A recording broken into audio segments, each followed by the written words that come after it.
Hello and welcome to the Buildup. This is the podcast for marketing in the construction industry.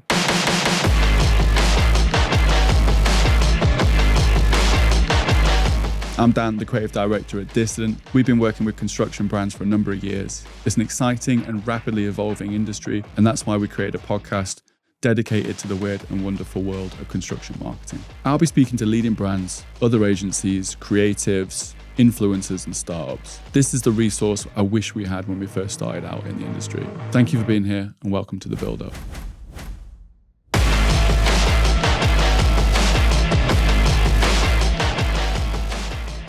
Welcome to the Buildup. I'm Dan, the creative director at Dissident. We're a social-first creative agency that works with construction brands to create hard-hitting content and social media marketing. Yes, I did it, Key. And today I'm joined by Derek Barrett. Thank you so much for travelling. No worries at all. All the way from, where was it again? High Wycombe. High Wycombe. Yeah, Buckinghamshire. It turns out there's like almost no one locally that is a viable guest, apart from who we've got on a little bit later on, Scott DIY. Thank you so much for being here. Really appreciate it. Just a quick shout out to Key, because he's back on the Keelan cam. He's back from his cruise. How was the cruise, mate? It's good, mate. Thanks. Yeah? Good. Nice cruise. You got suited and booted. And am I right in saying you were the youngest person on that cruise as well? yeah, pretty much. We got some cracking. We did some podcasts for one of our clients this week, and there was we had the Keelan cam on for no reason. All right. And there was no point in having it on because that wasn't a feature, but it was there, so we had it on. And there was like so many great shots of him yawning and just not Just being wrecked out from not his being trip. interested. So I'm going to try and build some sort of like highlight reel of just Keelan just being like coming up really close to the camera, like falling asleep and stuff like that. Absolutely brilliant. I've gone off topic there. Derek, thank you so much for coming. For the people who perhaps don't know who you are at this point, could you give us a little introduction to yourself and kind of what you do? Yeah, no problem. My name's Derek Barrett. My company's Derek Barrett Design Limited. We set it up back in 2017. We make bespoke furniture, freestand. Not as much.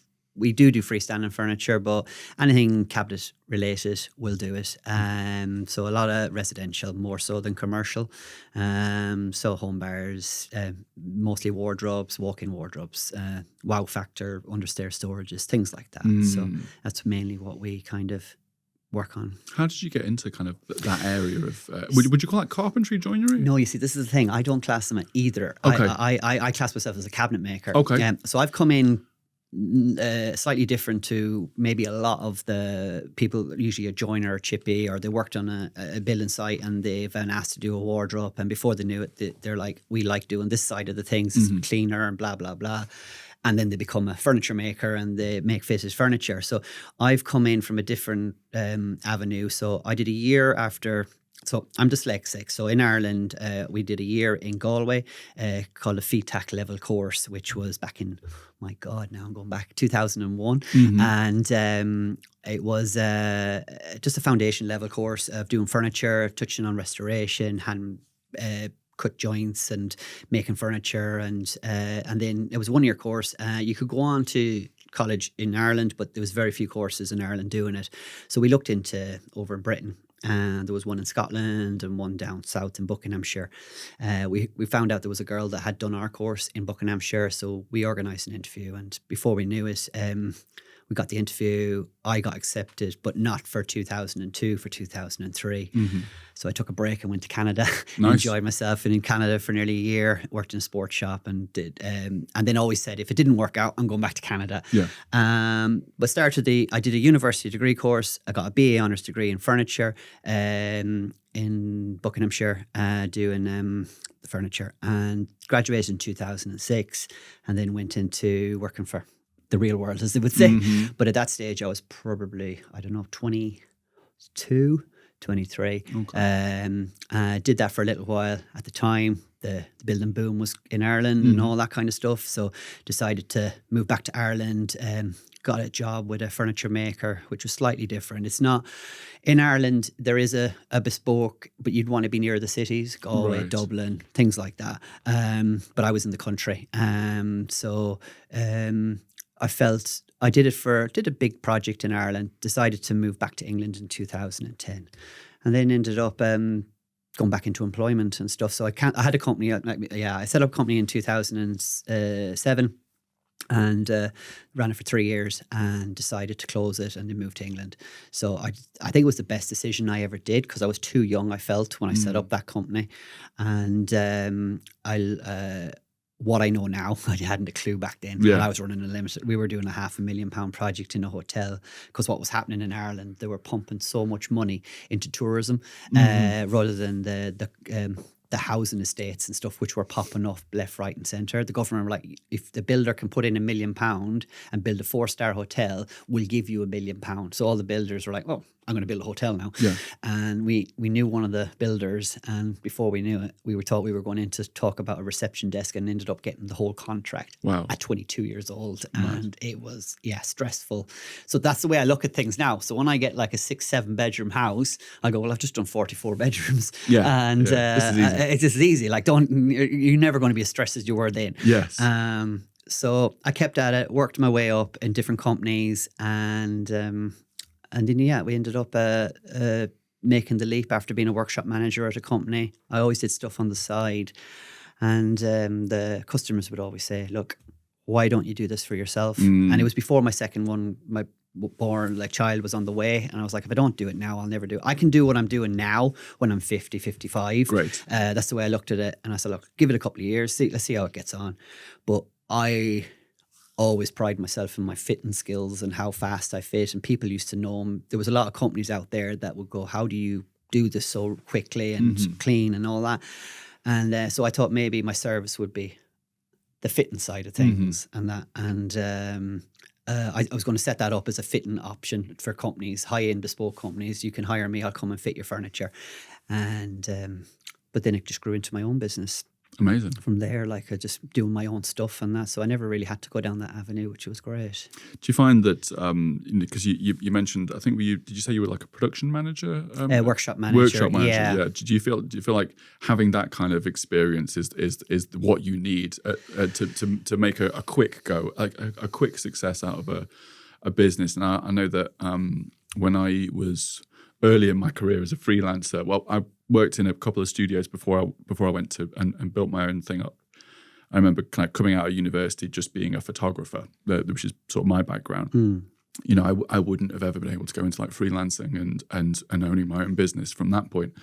But as soon as I worked my way up to being a studio manager, that was the thing, because then I had so many other bits of experience that I could go, well, I kind of know how to do this now to some extent. I think I heard in one of your podcasts you were saying something about that, and I think I was very similar to you, because I said it as it was, and that was the problem. I was on paper I was bad workshop manager, because if you messed up, I told you messed up, and that was it. And then you'd be like, you can't tell them that way and all this. Yeah, I'm notorious for my foul mouth. So a lot of my team, especially Keelan, have to have like really thick skin. And I'm working on it, aren't I, Keelan? Kind of. I'm the same, and I was just starting an apprentice and stuff, and I'm always been told by you can't do this, you can't do that.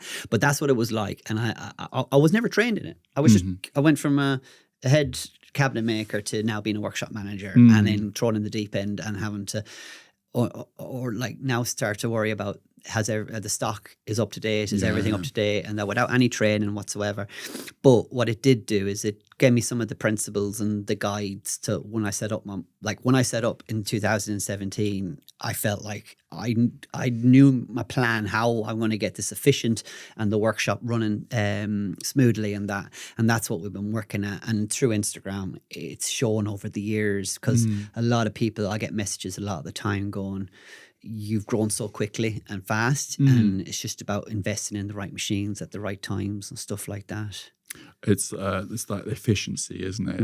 You know, we talk about this a lot in what we do. The is that you, mate? Sorry, that's okay. The efficiency is where the profit comes from. The creativity is the thing that we do, but the efficiency, how you can get that creativity to that customer in the quickest time possible, that's the most efficient and with the least amount of waste in terms of admin time and stuff like that. That's absolutely where your profit comes from, and a lot of that is investment in machines and processes. Absolutely. Like I've always had so from day one, I've always had a pallet stacker. So the sheets come in onto the rack, and then you would use the pallet stacker to remove the mouse. You're not hurting your back, bending over, all that. So had a pump one at the beginning, invested in a stand-on one, and now have a side forklift and that, where a lot of people wouldn't even consider investing in those. But at the end of the day, your back is everything. If your back goes, so that's the start. So then we moved into the edge banding, which is has been a game changer. I think it was 2019 I did that jump, and that was, I call it like printing money. It's so you've turned a day's work into 15 minutes, and you're literally ready to build it after it's edged, where you'd have a whole day set aside just to use the Conturo, Festool Conturo, or the old-fashioned iron and stuff like. But trying to explain that to people, that is probably the two most biggest, the edge bander, a decent saw, and that. And then we moved on to, we have a couple of solid wood machines, which we use not as often. And then we invested in a vertical CNC, which was last year with Homag. And that speeded up the process for the time consuming bits like shelf pins, hinge holes, making up jigs and stuff like that. I don't know if it's was the right decision. It's the only thing I look back on and going, should I? Is it actually cost it as a thing? So it's something I look back on and I go, I don't know if I made the right decision because it is a big outgoing. It's the like Homag is the Rolls Royce of the CNC world and stuff, but I'm still very hands-on kind of thing, and I think we can. We just can't make it sing and dance. We're not computer illiterate, as you would say. I feel like you have the right people, you could make that do everything. But because we have that a lot in we have tons of pieces of software and pipeline systems and team project management systems, and I'm like, we spend hundreds and hundreds of pounds a month on these kind of pieces of software that make us more efficient, and we probably only use about 7% of their ability. And like, geez, we just need someone to come in and implement this stuff for us. I feel like there's all these new apps I see people on Instagram promoting Power App and Tradify and all this stuff.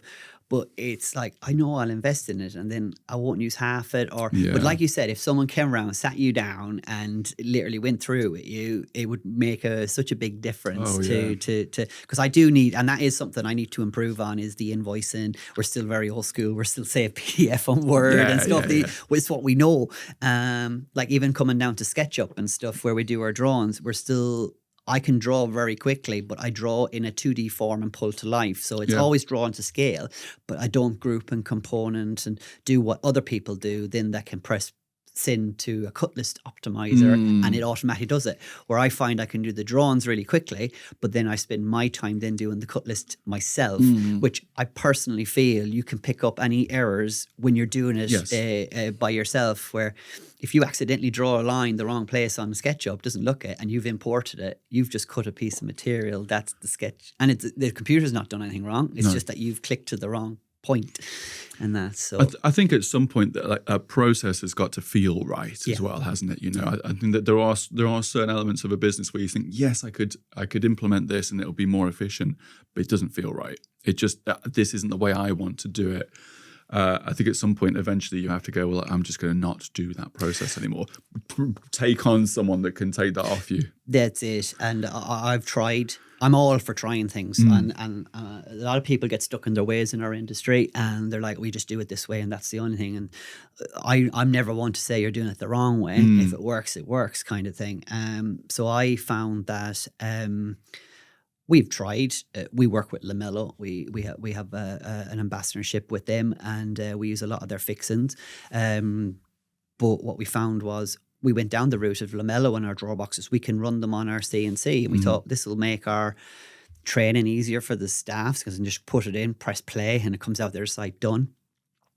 But then it comes down to cost. Yeah. And then you're like, well, these are about 80p to £1 of fixing. We got 4 of these per drawer. We've added £4 onto each drawer. We've got an average of 4 to 8 drawers per job. Where when the Craig, the pocket hole screw, was it actually less strong? No. Was it more complicated? The only thing was actually holding it and screwing it together. But once you've mastered that, it was a lot quicker, a lot faster, and a lot cheaper to build. And you still got the same structure, strength, and stuff. So we've gone from doing that to doing this to realize, and let's go back to, because when I worked at these other companies, they used to overcomplicate things so much in the manufacturing of building a box. At the end of the day, all we do is we build boxes. Yeah. We're just screwing boxes together. We were doing ones where you put 3 biscuits into it, you were countersinking it, then you were going in with a pilot, and then in with a 5x50 screw. So that process, we've gone down to 3 screws now in the side, and you can't tell me that's less stronger than what it was before. Yeah. Oh, but the biscuits hold it better. I'm like, if you can't hold 2 bits of material together, you're in the wrong business, kind of thing. It was like one time I saw a drill online which had a digital level. Oh, and okay. It literally, as you're holding it, the green dot would float around till you're like, by the time you're doing that, if you can't hold a drill straight, and the amount of people we get in our workshop that cannot hold a drill straight is mind blowing. And you think it's such a simple thing, and you've got screws going this way, screws going that way, and you're like, but to us it's easy, but to them, I suppose, they haven't trained. It's muscle memory, isn't it? It's like, it's so funny because we have to sort of be like, every now and again, we have to be models in our own productions, don't we, Key? And the amount of times we screw up because we're just like, we're not used to holding these tools, and it's like you got to do like 4 or 5 different takes until you get it right, because you just like, you know, you can see you can see in the outtakes, like me or Keelan have gone to like screw something, and she's going, blah, blah, and you're like, damn, and it's one of those things that you want when you get like a close up of like a screw going in, you want it to be everything to, and it just go in, and even to the point where like we've got quite a lot of big brands on the books at the moment, and we've worked in the construction industry for I don't know, let's say 5 years in total. So we're getting very familiar with specific processes and specific things. Up until the other day, it was actually Werner, wasn't it? Actually said, you know, you've got the wrong drill, and I got this Bosch green drill. Like a little combi drill, and I'm like, this is the one. I paid a lot of money for this. It seemed like it was the right fit. I'm like, I'll buy this, and this will be great, and we'll use it. Like, no, that's like the kids one. Yeah, that's the B&Q off the shelf. Yeah, I want the blue one. And I'm like, damn, I didn't know. I've been using it in so many productions, but we did have a Ryobi before then, so no shade on Ryobi, but they're synonymous with like DIY and stuff like that. It's a cheaper, but I like my workshop. I've got about 4 or 5 Ryobi drills just to do a simple process. Like, why am I going to spend £300 on a drill that just does one little thing? So yeah, like there is a place for all these things and that. Aren't they the same brand? Are they owned by Ryobi? Is Milwaukee. Yeah, this is it. Yeah, I love saying that. So you can't throw shade on them too much, can you? It's like Fiat and Ferrari. Yeah, I think the problem with that I had, because there were, if you go back far enough, there is content of me putting up like doing DIY projects for our brands. With Ryobi, and the problem was it stuck out like a sore thumb. As soon as you saw the Ryobi drill, you couldn't focus on anything else because of that color.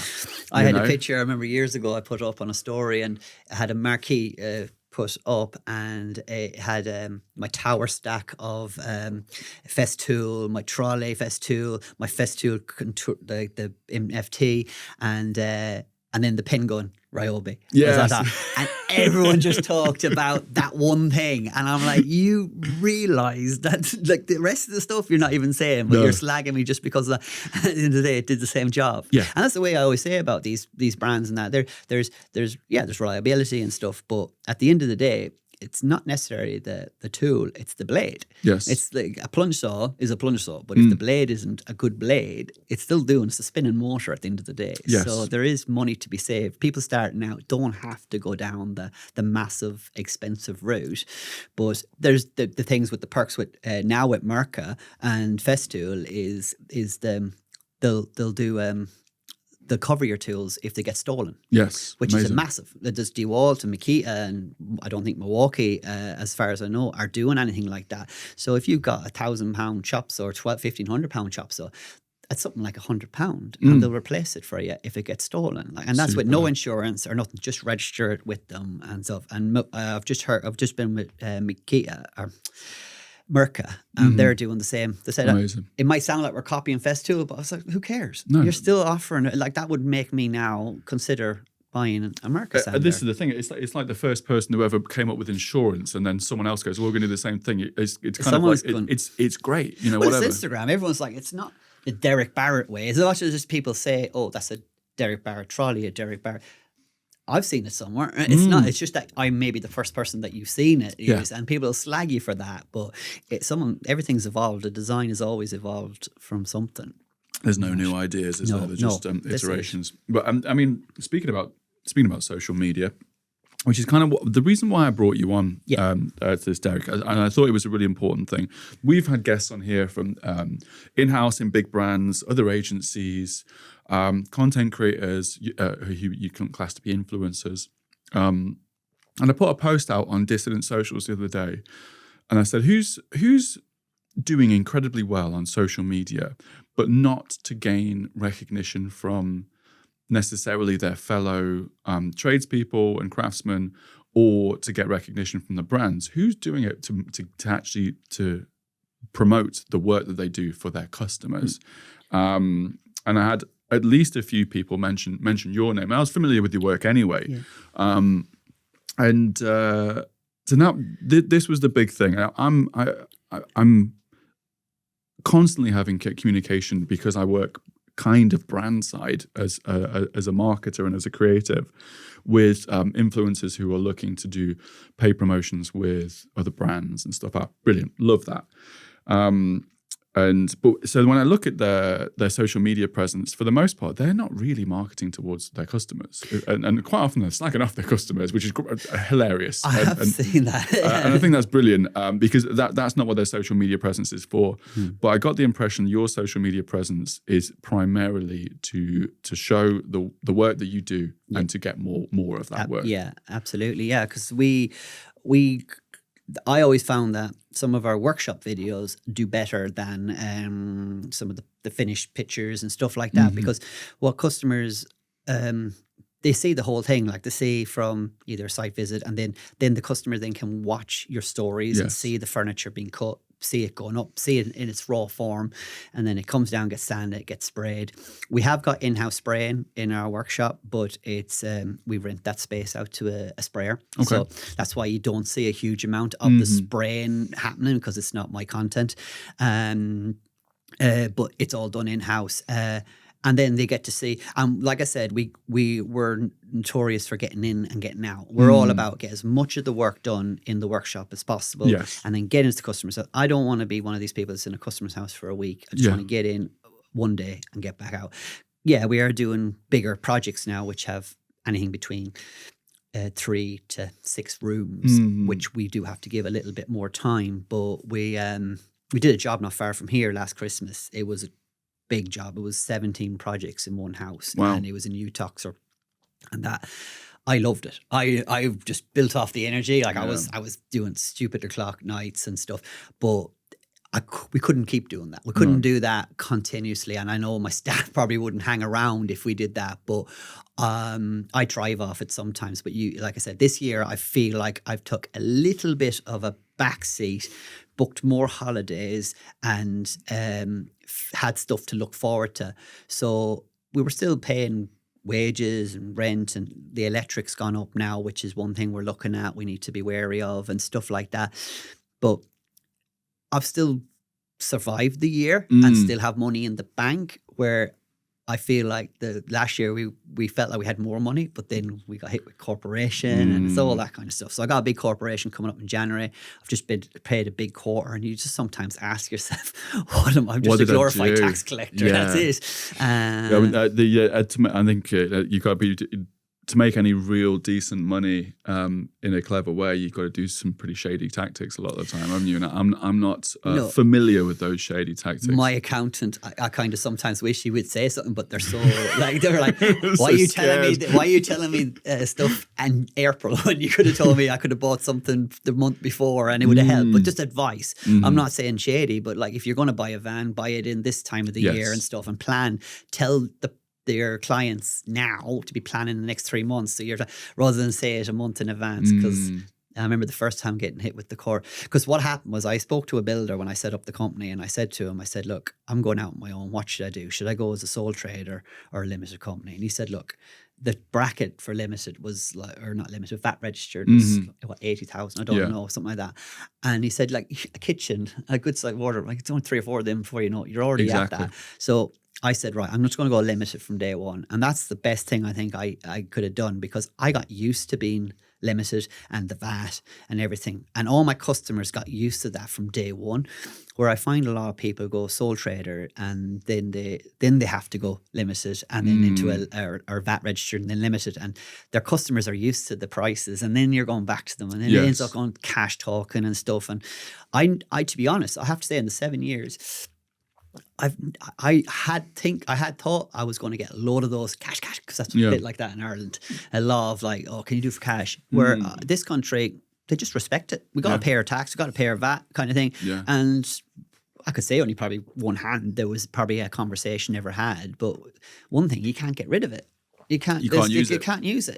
I can't even go into Greggs now and buy with a £50 note and buy something. They won't accept it and stuff. And it's impossible to sometimes. Last time I had any decent amount of cash on my person, I lost it. I was just because I don't. Although recently, this is nothing to do with the podcast. To be fair, I'm going to say it anyway. I only became an adult recently and got a wallet. Just put your because I haven't had a wallet in, like, I don't know. I feel like since I was a kid, but I will have had one. I think my last wallet was like a Quicksilver or something like that. But I've only recently got a wallet. But before then, I never had cash. And everything was on my phone. My cards were kind of like attached to my phone and stuff like that. Yeah, last time I had some cash, it was to go and pay for like a tattoo, and had it in my pocket. Went to, I think, WH Smith's to get some water. Got something out of my pocket, and just all that cash just went on the floor. And that's like, so I hate it. I hate carrying it around. It's a nightmare. But going back to the social media side of things, though, so.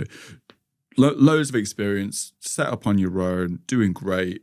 At what point did social media become a thing for you? Yeah, so like when I started out in the April 2017, I went with Check a Trade. So I was on Check a Trade back when it was good. It was owned by Check a Trade before they sold out. And the thing with Check a Trade, I think it's great for electricians and plumbers because it shorter lead times. Furniture makers, we have longer lead times and stuff like that. So it wasn't beneficial after a year. So, but by that time, I had a good few jobs lined up. One was in Cockfosters, and a woman at this job in Cockfosters said, look, you need to get yourself on Instagram. And it's about this week, I think 7 years ago, I only started Instagram. And back then, of course, you had a couple of personal pages that forget your password and you'd get locked out and you set up another account.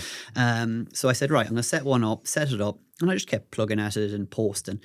And then over the year, I figured out that stories are worth more than the posts. Because if you're not consistent on the stories, you're not going to come up in them top bubbles. So you need to be coming in the top 5-6 bubbles at the top of any page. Yes.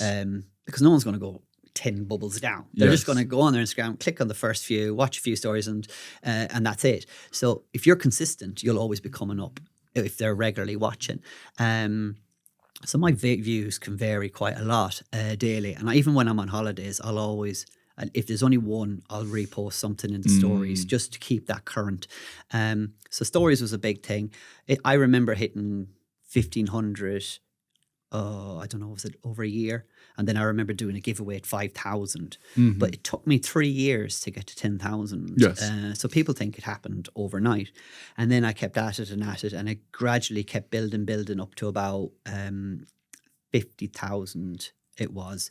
And that was my target for that year. And around August, I did a post that went viral. I think I went, oh my God, was it 9 million? Oh, no, it was 20.4 million views on just an understairs wine storage with remote control glass. So I saw that one. Yeah, it's wicked. That one just blew up. And my Instagram, I've literally got a picture of my watch, and it's just like bling, bling, bling, bling for literally 5 or 6 days solid, because it went all over the world. I was getting inquiries from, where's your showroom in New York? Can you do work in Dubai? I'm like, you're telling me you can't make 4 cross boxes and stuff. And but literally, and overnight, like within 2 weeks, I probably went close to 100,000 in 2 weeks. It was from around 50. And then I get in the comments, and there was a lot of because what was happening was, all these home pages, they they ask you, do you want to pay us? We'll put it on our page. Oh, yes. They were already just using it. They weren't even okay. asking me for permission. Right. I had Lad Bible and a few fix and stuff message me and that. I even signed something with Lad Bible, but I never seen anything from them and that. But I think if I felt like I did it now, I'd know how to market it a lot better, and I could probably, because that's the problem with Instagram. It's going 20 million. There's people out there with loads of views of silly little tricks of hammering a bit of 4 into glue. Everyone's doing it and getting 14 million and that. But you don't get paid. No. And that's the problem with that on Facebook. Ching. And I only learned that in the last couple of years. How like my Facebook followings, I think 2,500. Right. You see, when it's weird because on Facebook you've got your number of Facebook, and then you got 100. I'm nearly 145,000, and 2,500. This is like such a contradiction.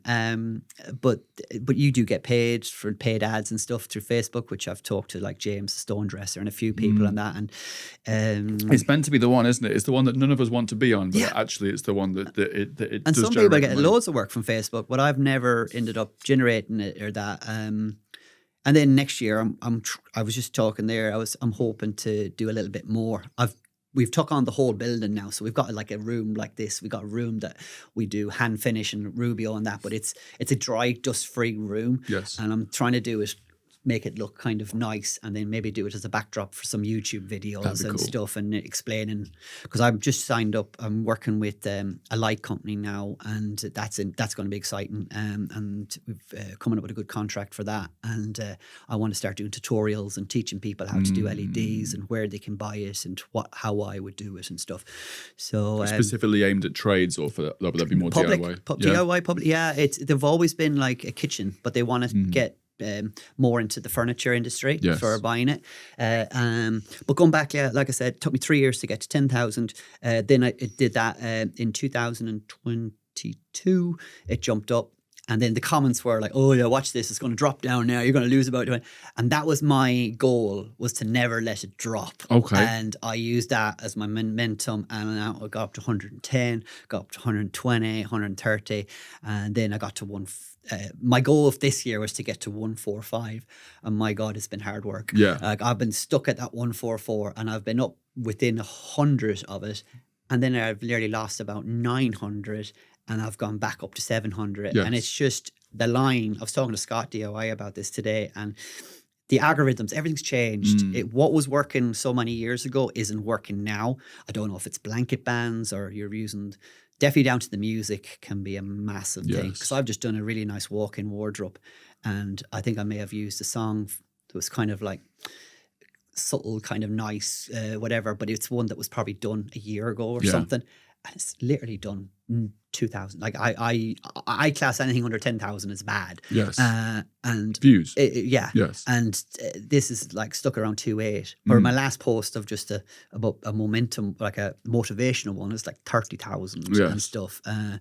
But again, you could get like 100,000 views, and then you go on the insights and you literally generated no followers. Yes. But you're getting loads of views. So the views won't mean F all unless you're generating the followers.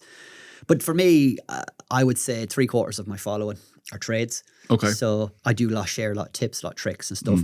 But it's those percentage that are clients. Yes. That is the reason I'm doing what I'm doing. I'm doing what I love, and I'm getting the right clientele that usually comes to me and go, look, we want to work with you.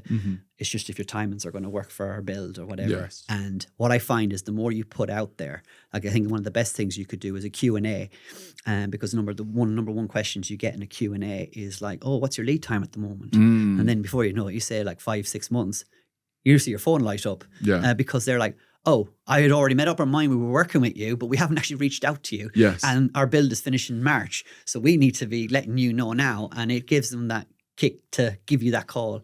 And last night we just had a big job moved in January, which actually leaves us quite a little bit blank for January. And I'm like, to my wife, I was like, oh God.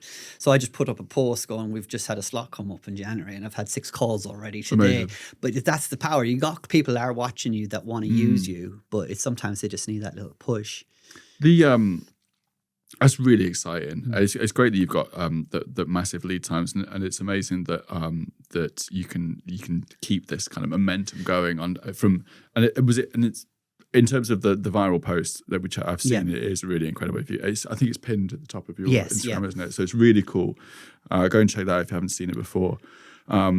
Was that a one-time thing? Like from there, were there other sort of iterations of similar kind of like pieces? Like, what was the main thing on that was probably nothing to do with me. Yeah, it was the remote control glass, which was done by a company called, I think, the Office Glass people down in London, and I was just fortunate that I had done the work inside, and I did the video. Like the video that went viral wasn't even finished. Yes.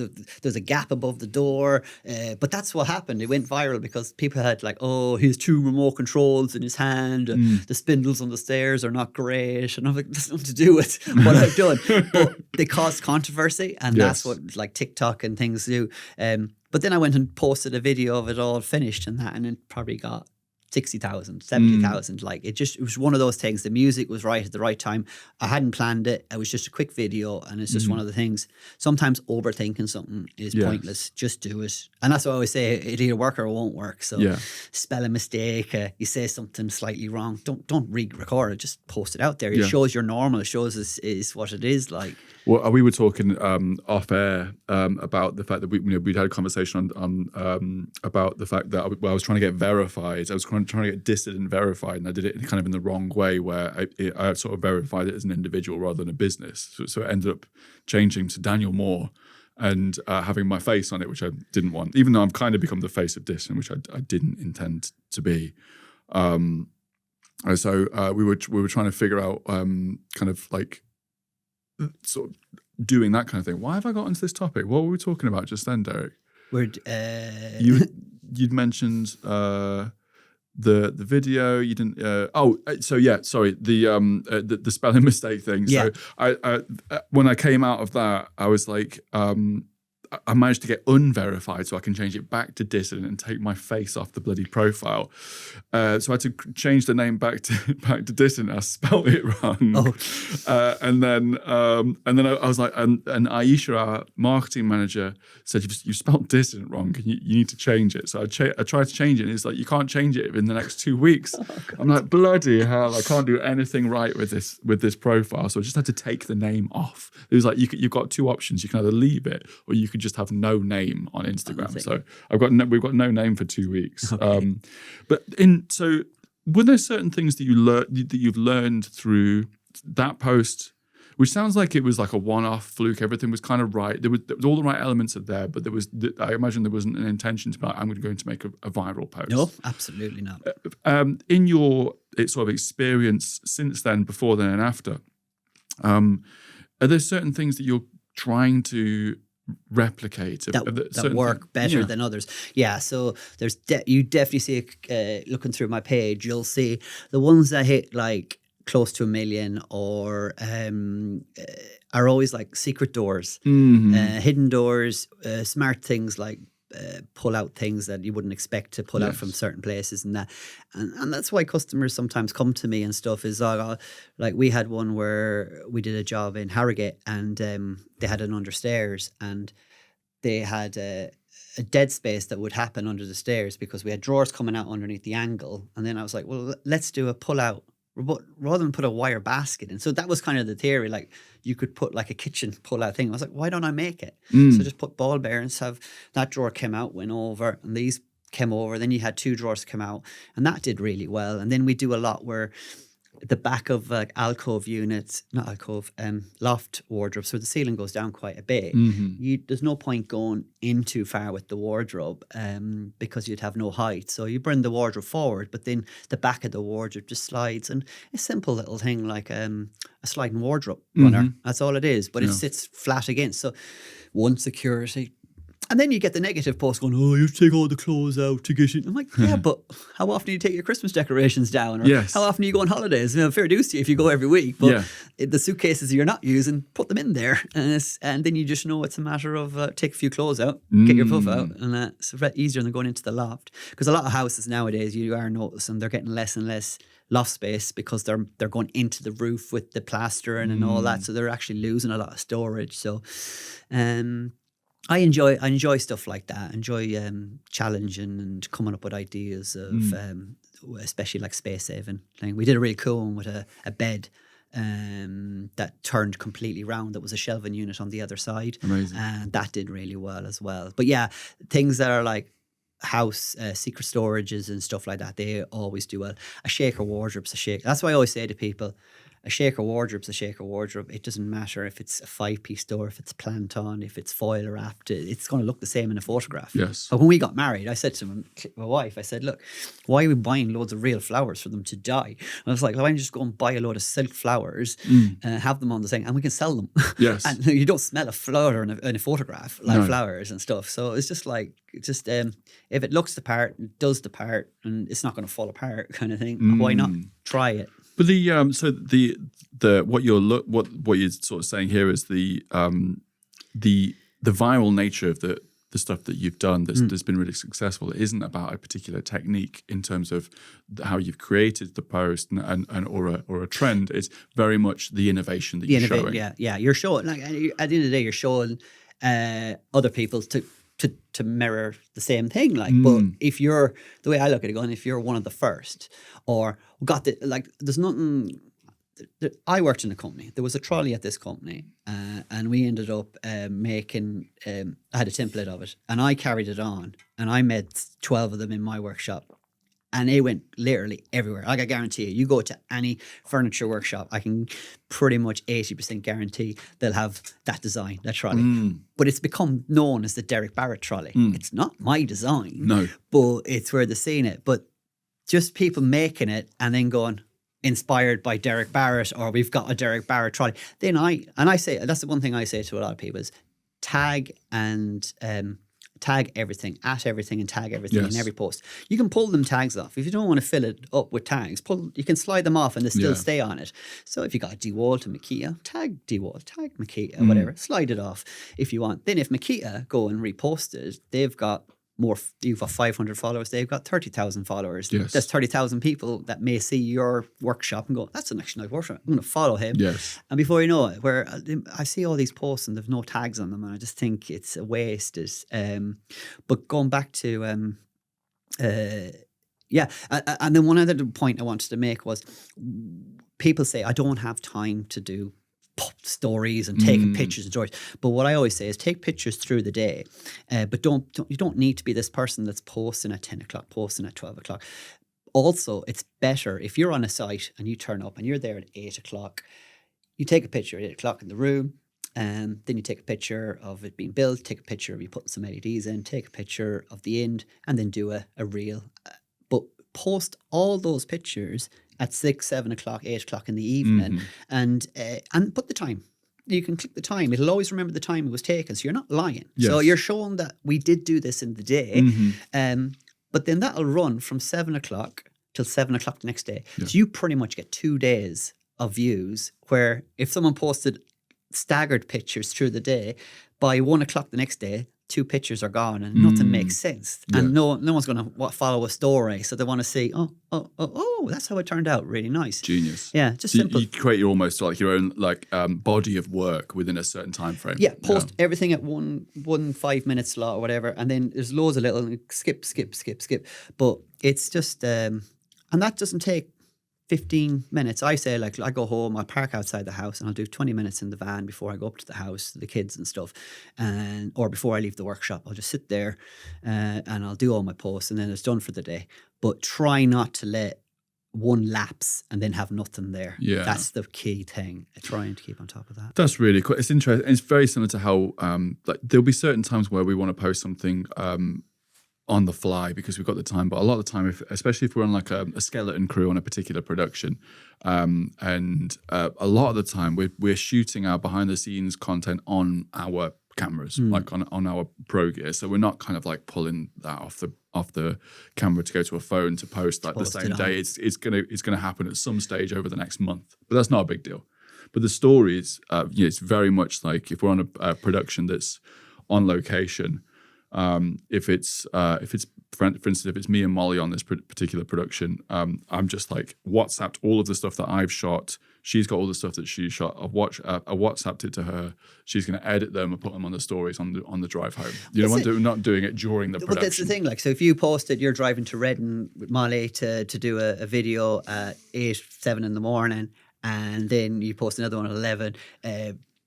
People are going, well, I'm waiting now till 11. I'm forget about it and never going to go back. But if you post it all together, then it's a story. Oh, that was when they were, they write. Oh, they did it already. Oh, they're already on the way back at 6 o'clock. They've done really well. They've edited it and they've done all the photographing. And that's really cool. That's a really good tactic. I like that. And it, again, time saving, isn't it? You know what I mean? No one can be on the ball all the time. So if you could just put in these kind of systems where it just becomes it's automatic, just to kind of do that kind of thing. So, let's take it back. So you've done incredibly well off this. First of all, to get to the point where you can make a post viral, I guarantee you, if you hadn't have already built up that great following, it wouldn't have been anywhere near as successful. You've got to put that work in initially to get the right people to share it at the right times and all that kind of thing. So you've done incredibly well off this, and you're progressing. You've practically doubled your followers in that period of time. Did that make a big difference to your actual income and inquiries and stuff like that? I feel that I became more known for understairs wine storage and stuff, which, to be honest, is... So we had a lot of people asking us, because that glass is not cheap. So like you're looking at nearly, I think, $5.5 grand for a triangle bit of glass. And that scared a lot of people off. So I was saying, look, I'm happy to do this part for this amount, but you can get the guys to come in and do the glass, and it's entirely up to you. Or we can offer you one without glass. Sorry, again. That's okay. You can do one without the glass, or we'll do one with just normal glass, and we'll make the frame. So we've done a lot of them. So I like doing the understairs, one with the LEDs, two with the oak. It's really easy. It's Rubio. It's handy to do. It's attractive on your Instagram. Because for years I was doing very white. It was white units with white internals, and it wasn't until I started to work with Finza and the MDF board company with the melamines and stuff that I started to introduce walnuts and oaks and stuff. And then I was paying a guy to do my LEDs, and then I wanted more controls, so I started to do them myself. And LEDs, starting now, I feel like a lot of trades out there, it's one of those things they shy away from. One, for cost and the extra labor, but it sells. Yes. And something with an LED on someone's Instagram is going to attract someone's eyes and click on it, rather than, like I said, a white basic shaker wardrobe. Like I said, it could be anyone. It could be Sharps or whatever. It's a hook, isn't it? Yeah. I always say you're better off. Your first picture on Instagram in the furniture industry is better to have the doors open than they are closed. I'm fortunate that I get quite a lot of walk-in wardrobes with outdoors, so it's already a wow factor. But all these people posting pictures of these doors closed on a shaker wardrobe, and it's like, I'm not clicking on that. Yes.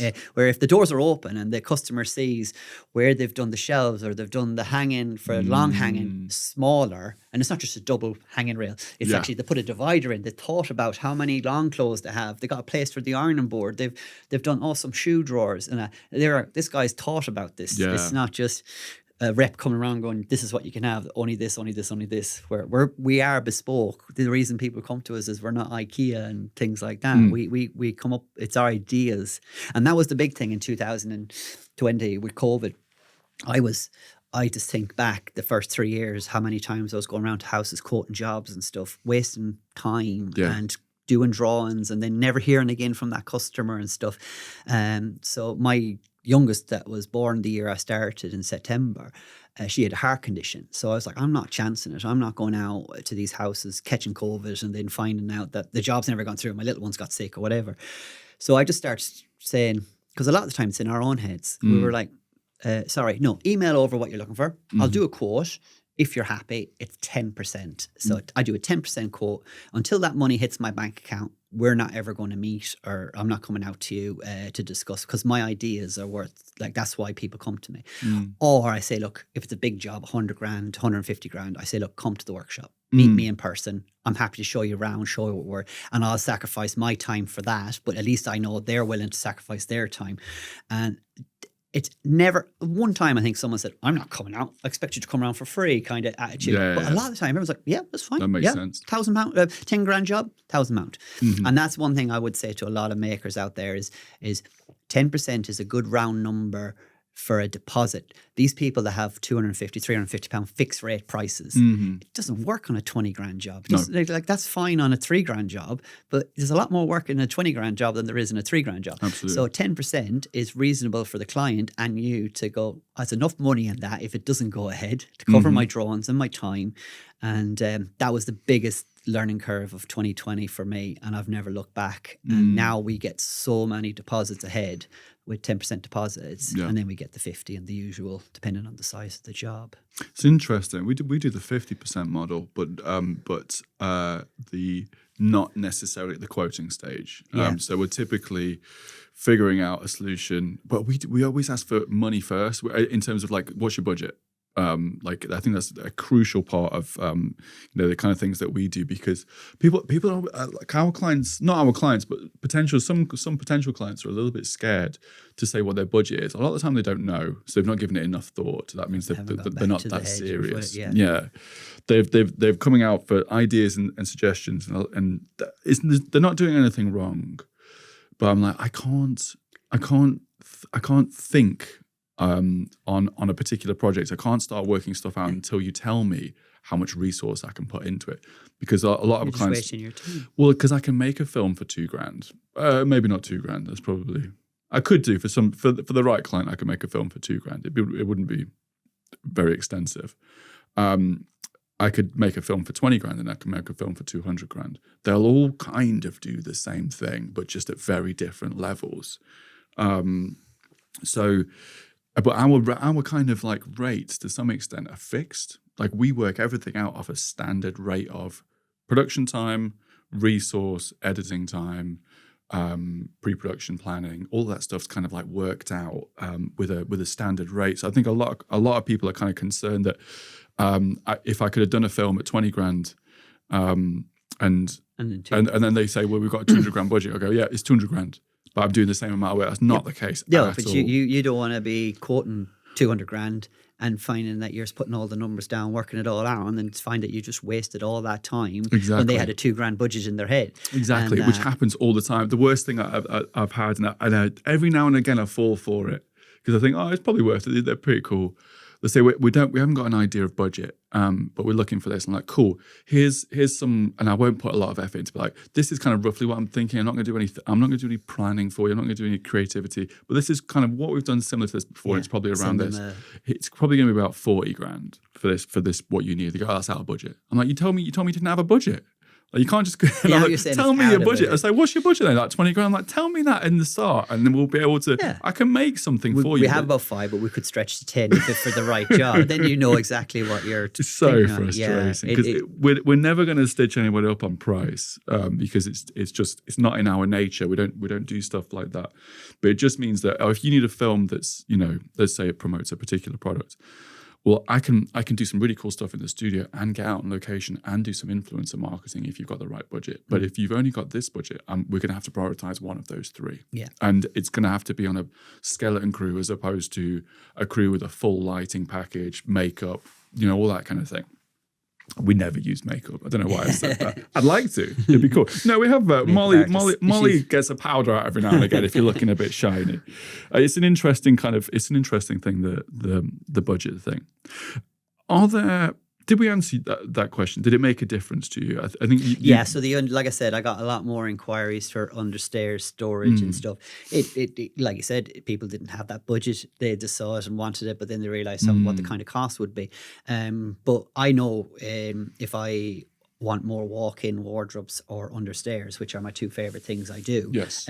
I just do a reel and post it, and I get inquiries, and it works really well. Because the understair standard storage is there's a lot of people doing it and they can do it very reasonable and priced, and it's a functional piece. Yes. It's not something I ever really want to get into. I do get asked sometimes, but it's actually more time consuming, and because things like stairs are like 900 deep, the customers don't realize that's not a standard sheet size. And then you end up using a sheet per side, where a 600 wardrobe is designed to be 2 halves. Yes. And there's people out there, but I couldn't do that. I couldn't go and put a 550, 600 unit under a stairs when I know there's dead space behind it. Yeah. That would kill me. And then it's that kind of thing. So, but no, it did really well for me. And I just was delighted I didn't drop off. And I kept at it. I used to set myself goals every like 6 months, like Easter, Christmas, going, right, I want to be at this.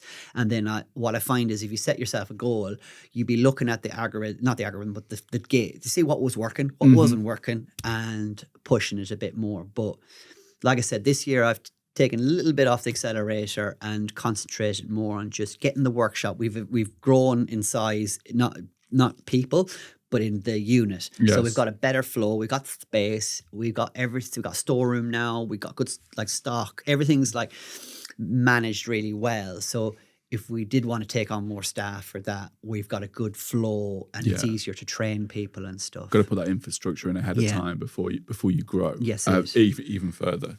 If you could look back, I'm really intrigued from the perspective of like if I was in the space of somebody who's like sitting around 50,000 and they want to get to 100,000, you've practically done that in one post, which I know that it's easier for me to say that because actually it's all the time you've taken to get to the 50,000 that's allowed that post to be successful. Financially, though, if you could put a number, like percentage-wise, like did it make a big difference to you in terms of like we got more work out of this? Yes, I would say we got a slightly higher clientele. Okay. On the basis of anyone that can afford to have an understairs wine storage in the front hallway is a different kind of clientele to I want storage for my kids' shoes and stuff like that. Nothing wrong with that. And it the job, like I said, in Utoxer, that was a crazy amount of money. Yes. It was the first time ever my wife was like on the laptop. She works in the office and she was like, they want to know where to park the helicopter. Oh, wow. What? And it was never like that. It was just like, okay. And I've just done they've got a 20-car garage. Ferraris everywhere. And they found you on Instagram? And she found me on Instagram, just flicking through and like that, the understairs. And I want to work with this guy, and lovely couple, really good. They own a big company in Utoxer, and I respected them and they respected me, and that was the big thing. I had a big job this year in Beaconsfield, and we just ran into loggerheads with the customer after the deposit and everything was paid, and he said a few things, and I was just like, do you know what? I'm giving you your deposit back. We're just not right for each other, because I can see that this is going to be stress, and the final payment is going to be stressful, and I don't need this. That's going to shave years off your life. Exactly. If you carry on. And I've learned, I've turned down way more work this year than I've ever done. Like one job in Chelsea, which like literally they got recommended and they were begging me. The furniture package was 3.2 million. Wow. Not that I was going to do the 3.2 million, but they wanted to spread the furniture between a few companies because of one company. But one company, of course, they were happy to do the whole thing. Yeah, of course. But the building firm who were paying it didn't want to put all their eggs in one basket. But it was treated too much as a commercial business, a commercial thing where it's like you have had targets to hit and you get charges, and I was like, no, this is right. I want to deal with the one-on-one, like me. I'm making something for you. I don't want to be talking to an interior designer or an architect kind of thing, because it's just too many cooks in the kitchen and things get missed out. And that's why I work better with the client directly. I understand what they want. They trust me and I trust them. And this sort of ability to be able to pick and choose your clients allows you to make those decisions and not be in a situation where, you know, it's easy for people to say, you know, I can turn down work when you've got enough work. So you have to get to that point first. Yes. And like I'm 7 years now in business. Like I think like when I was 3-4 years, I was so impressed with the whole where I had got to. Like bar the CNC, I haven't, and grown a little bit in the width of the workshop, there's not a massive difference, but what I got done in such a short pace of time has made it easier for hiring and taking on. And the best staff that I have now have found me through Instagram, where I've tried all the other avenues, the ads, the LinkedIn, not LinkedIn, but whatever it is, the search engines and stuff. Indeed, and all that kind of thing. Yeah, and it just never works. No. Because they don't, I want you to know what I'm about and what I do and what my principles are. And I want you to come and learn. So we've started an apprentice. That's the new thing since September. He's 16.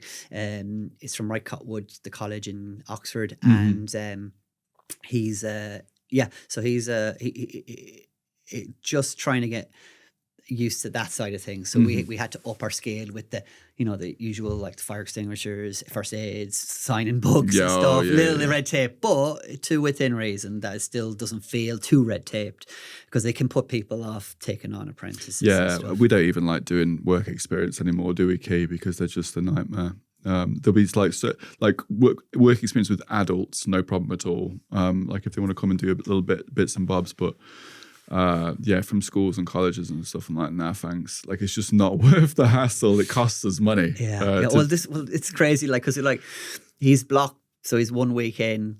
He's in now 1 week next month, and he's got to have 4 hours a week doing his own thing, and he's on his phone doing like, is he on his phone? Is he uploading the college stuff? You don't know. You can't, it's like, actually for £6.50, it's actually, you're doing really good out of this. Mate, it's tough because you're expected to pay apprentices good wages. Which was this is a topic for a different scenario. I think you're great if I think apprentices should be paid decent wages, but if that's the case, then it needs to be some sort of subsidization from the government. Or whatever. I was saying to my wife, like, have you looked into it? I think it's like you get £500. I was like, what's that going? It barely covers their shoes and their PPE. And I swear there was a time when they would practically get their wages like half funded, and now it's like you can't even get their education fully funded. Like you got to pay a bit of that, and it's, I don't know, probably showing my age now, but I remember my brother-in-law. I remember him when he was an apprentice. I think he got paid £2.50 an hour, or £2 an hour. Well, I left university with a BA honours degree in furniture. I was on £6, £6.50, and that was 2000. And I don't feel like it was that long ago, but yeah, what you had to do, what you were expected to do. You're given a little sketch and you had to do the cut list. You had to do the drawing. Now I'm doing all this for them. And it's crazy. Different world. Yeah. I like the idea of apprenticeships. Currently doesn't work for our business model because it's just, there's no sweeping the floors you can do here. Technically you could, I suppose, but it's not really a big part of the job. When it comes to social media going really well, and to summarize, not only is it benefited you financially, but it's also allowed you to have a little bit more freedom in the business and freedom to make specific decisions. Are there any other marketing channels that you use other than, we talk mainly about Instagram at this point and social media and stuff like that. If we take social media sort of almost like out of the equation at this point, are there other marketing channels that you actually that don't get enough mention in terms of the way that you bring in clients? Not really, to be honest. Like I said, I was on Checker Trade at the early years. I probably gave up that in 2018. And then in 2019, 2020, I think I set up, I had a website and then I paid someone in Newcastle, I think it was, to do up one web ahead to sort me out a website. And it's really good, but the thing is, I had to link it with my Instagram because I didn't have time to be going on and uploading pictures. So like the pictures now, I think, are linked to my Instagram. It's a good write-up. It looks professional, looks good. But everyone that pretty much 90% of the people that call me say, 1, we found you on Instagram. Yes. 2, we've been recommended. We've been on your Instagram. And that's the first thing I say to them, look, have you been on my Instagram? Because I was like, I don't want to have to sell myself. Like I've already, I've done all what I need to do. That's your portfolio. That's my portfolio. That's me. And there's videos of me making the furniture. It's not just bought in from China or whatever. I put a lot of that. And I always say to people, you need to make it personal like you are your brand. Yes. At the end of the day, like you're. I always say to I still, my favorite part, one is the design, and then two is the fitting. Like there's a lot of makers out there, a lot of furniture makers that do not like the fitting side of things. They love the making, they love the workshop, they hate going on site and the customer interaction. I thrive off that. I love it. So I'm happy now to give the making side to my guys. Pretty much become a workshop manager again, unknown to myself. And that was one thing that I find has made it a little harder for my content, because now I find myself, I'm in the office more. I'm doing the SketchUp drawings. I'm going out to customer meeting, that where I was always doing a bit of the making and stuff. I could always set up a tripod, set up a camera, do a time lapse and stuff. So now I rely sometimes on the guys to send me pictures or a time lapse or something. And it's funny, the stuff I pick up on and going, you're wearing trainers and that. That PPE, bin is literally overfull. It's like it's trying to train them to be to understand what to look out for and stuff. But yeah, that's the hardest thing is to I literally seem to be doing my content now at 5-6 o'clock in the evening when everyone goes. Like if I get something sent out by a brand and I want to do an unboxing or something, I'll do that rather than do it when there's people around me. Yes. And that. But yeah, no. Mainly Instagram then. Mainly socials for So like bringing I said, in we got clients. the TikTok, we got the threads, and I have I think I've got 1,300 on YouTube, but I'm not consistent with the minutes yet.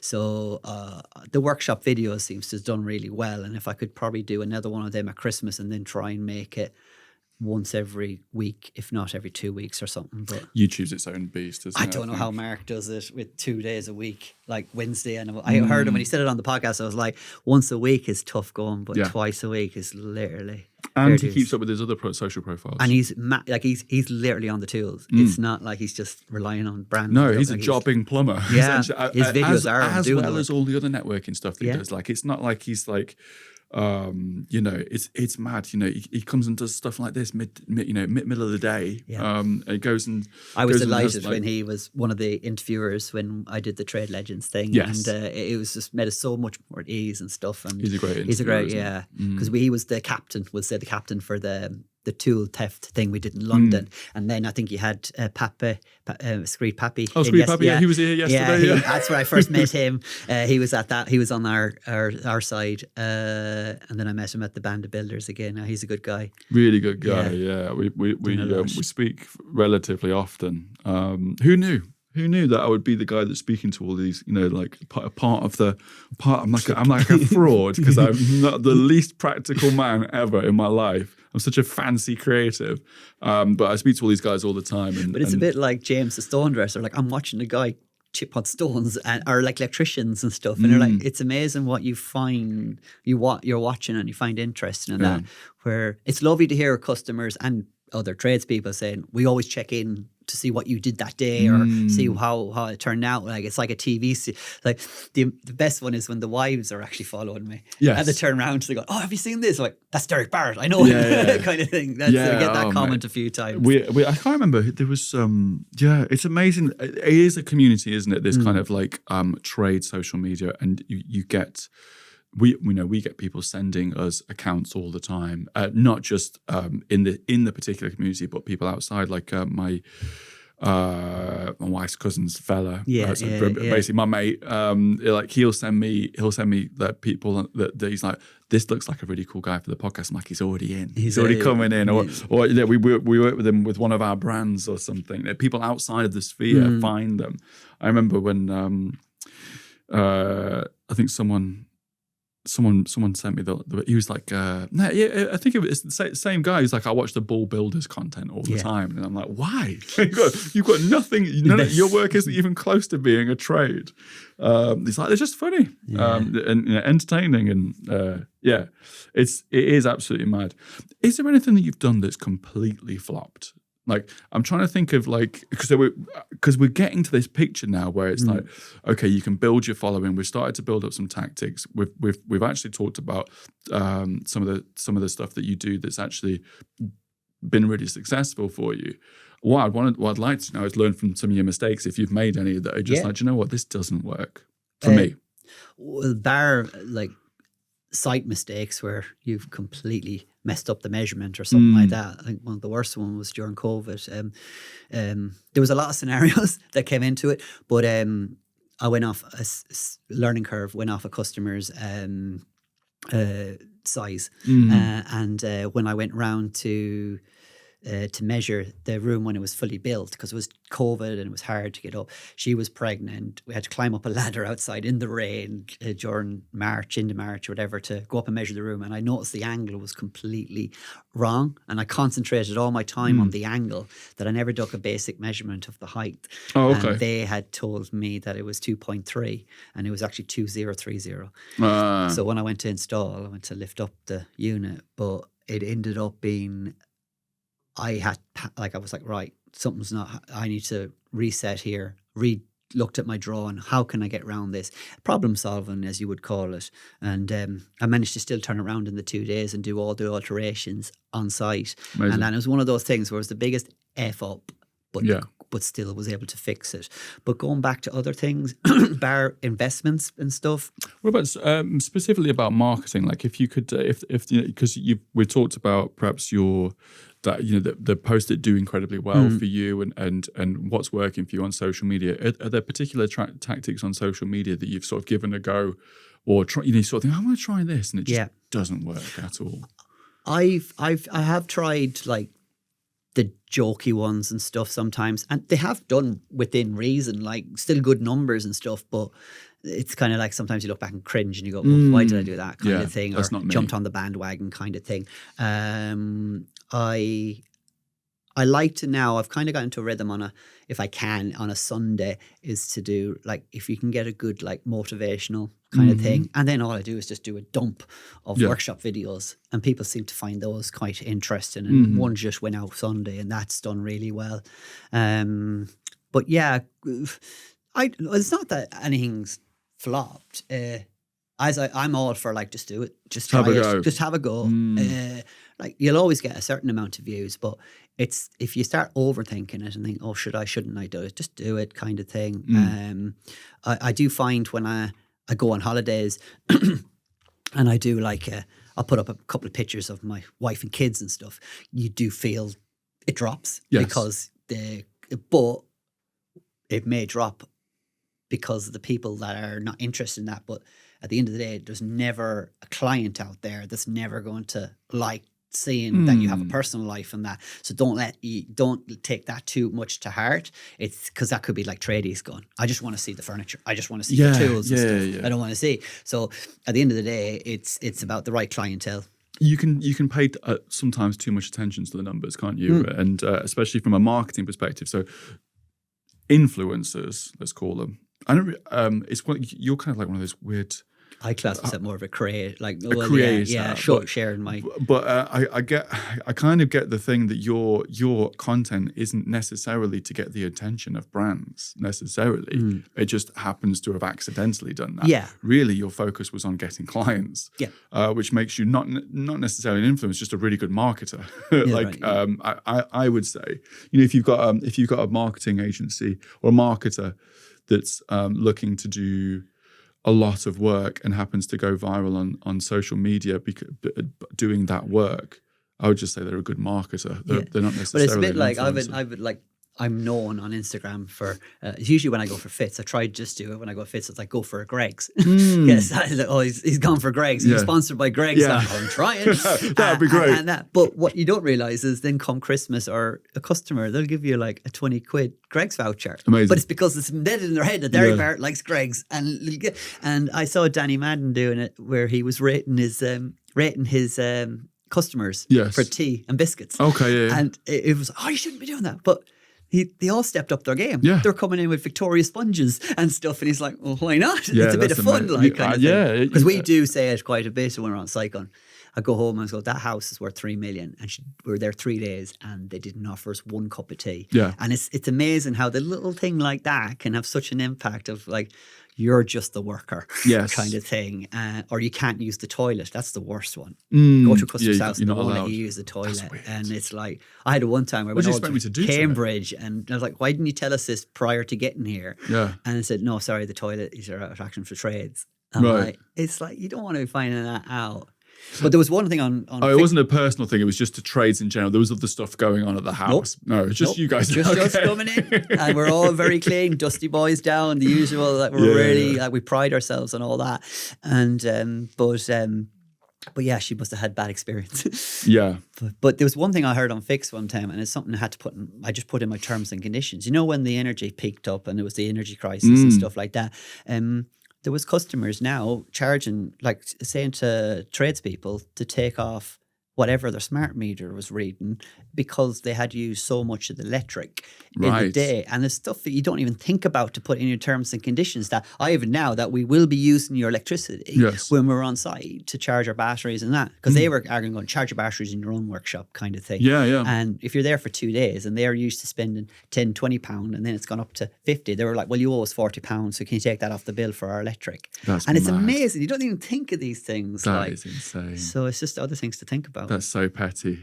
Oh man, I've never even considered stuff like that. Yeah. Although I do feel, because you can go to Costa and plug your stuff in. I don't think they'd be okay. I want to buy that Festool, the power stack, and plug it in places like that and charge it up, and then I can charge all my batteries in the workshop. Oh man, but yeah, Festool are the ones, aren't they? I see Festool like proper popping off at the moment. Yeah, I just bought their air purifier. And it's amazing. I have no regrets getting it. Like it just sucks all the fine dust out of the room when you're working. Because I am one of these people that will, if I'm in this room, I'm working in this room. I am not doing that and going up and down those stairs outside to cut. I don't care. We'll sweep up at the end, but it's just that fine dust that floats around. So with this new thing now, it just takes all that dust away. And it's definitely going to be a game changer. I think they'll do well on that. They're mad. Key, this is the first time I'm going to ask you. Have you got any questions for Derek? Is there anything specific that we've talked about, or anything that you think I've not covered in this episode, specifically centered around like Derek's kind of relationship to social media marketing, specifically to like actually get customers and clients and jobs and stuff like that? I think you've asked some good questions. To be fair, I just wanted to get you more involved. Yeah. How did you go from how did the transition from getting more clients from just word of mouth and stuff to like going from social media? Yeah, so like I said, how did that feel? With Check a Trade, I was relying on that for the first year or so, and then eventually I was getting more inquiries coming through the social media network that I had. I made the decision that I don't necessarily, because what was happening was people were still inquiring through Check a Trade, but like I said, they wanted everything done in a week or 2 weeks, 3 weeks kind of thing. And they just think you're doing nothing and just waiting around. It's more like a Facebook marketplace kind of DIY you come around, because it was like fitting Howden's Kitchens, Benchmark. Nothing wrong with that, but it wasn't a route I wanted to go down. No. But one thing I was going to say was, what I used to do on bank holidays like Christmas, Easter, things like that, I'd always do a boost on social media like Instagram. So if I knew a picture or something I had just done, like a walk-in wardrobe looked amazing, I would put 30, 40 pound and just boost it for 6 days, 7 days. And you would see a good reward come back on that. But now, have you heard about Apple? What they're doing now is they're charging Instagram. So we're paying. So where you were paying 40, 50 pound on Instagram to do a boost, Apple are charging you 50 pound. So it's costing double the amount what it was. And it's not, I just can't justify it. Because Apple are basically saying you're going to use Apple Pay or whatever to do it. They have their charge of about, I think it's like, I don't know, 40, 45. It literally is double. Because I had someone mention to me and I was like, not when I did it. And then I went to do a 50 pound one and they wanted 90 something pound for a 6 day just to run an ad. And so I just declined it. But what Instagram said, there is on Facebook, you can now put credit in Facebook and then you pay it through Facebook. Right. But it's kind of like that way you don't have to pay the Apple charge.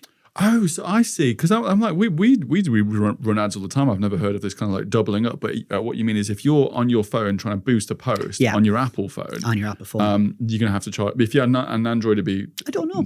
Maybe. I've certainly not come across that. Like, I literally only did it a few weeks ago because one guy in our group said that he wanted to run £150. He does kitchens and stuff, like big cost kitchens and stuff. And he was going to run £150 to run it for a certain amount of time. And they wanted £300.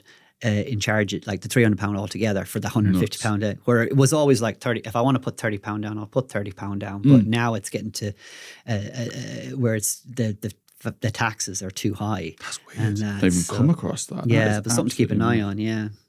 I think we're about running to the end of this, Derek. It's been fascinating. It's been really, really cool to hear about your story and also how it relates, not necessarily to can I get this brand deal, can I get this, although those things I think are happening anyway. Yeah. But it's really about I just want to do more work. I just want to get more customers, more clients, and better work. Yeah. And it seems like that's working incredibly well as a result of that's it. Like I like every brand person or person that's doing it. Like the people don't realize the amount of brands you turn down as you take on and that. So we pretty much all like want to work with I always find the ones with the lower followings, they'll end up like taking whatever's coming kind of thing. That where I don't rely.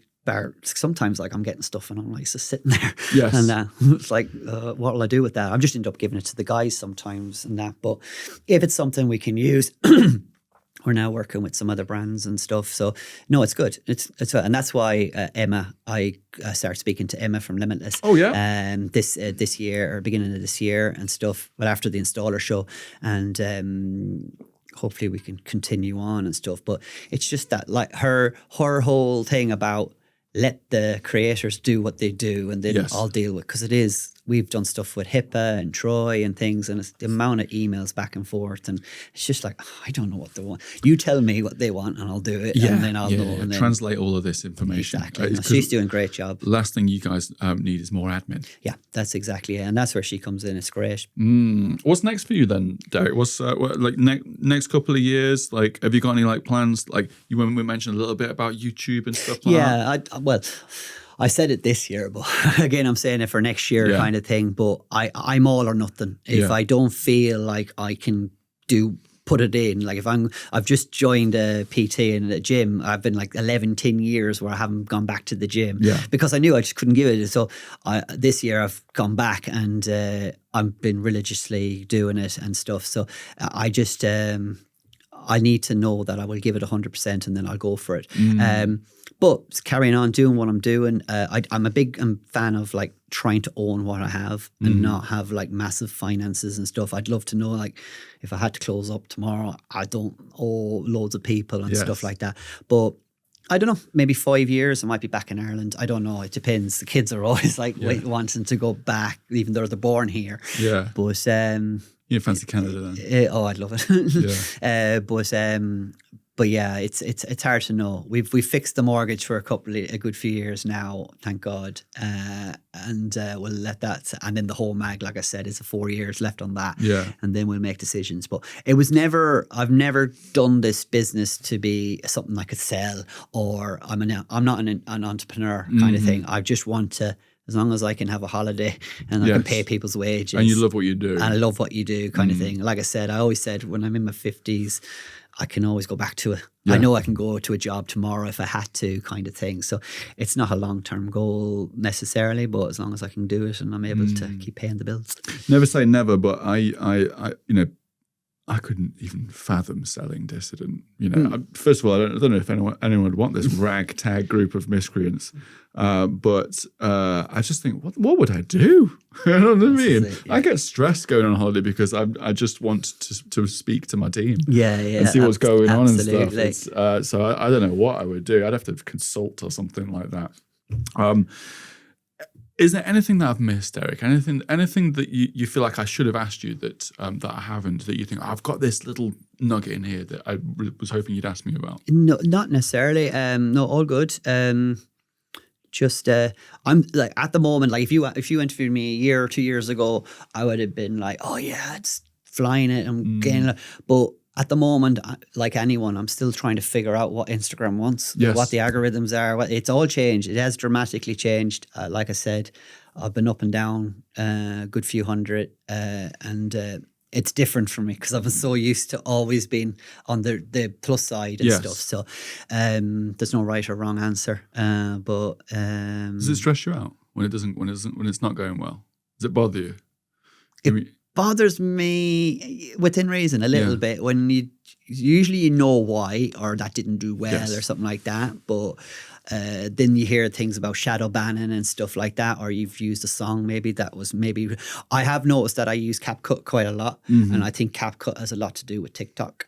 All right. And because I'm maybe uploading CapCut videos to Instagram, that could have an impact on the rather than just using the Instagram's own software and stuff like that. So that's something I'm looking into now. It's just hearsay and rumor, though, isn't it? That's the thing. It's like people say don't use hashtags and all this stuff, but just use them.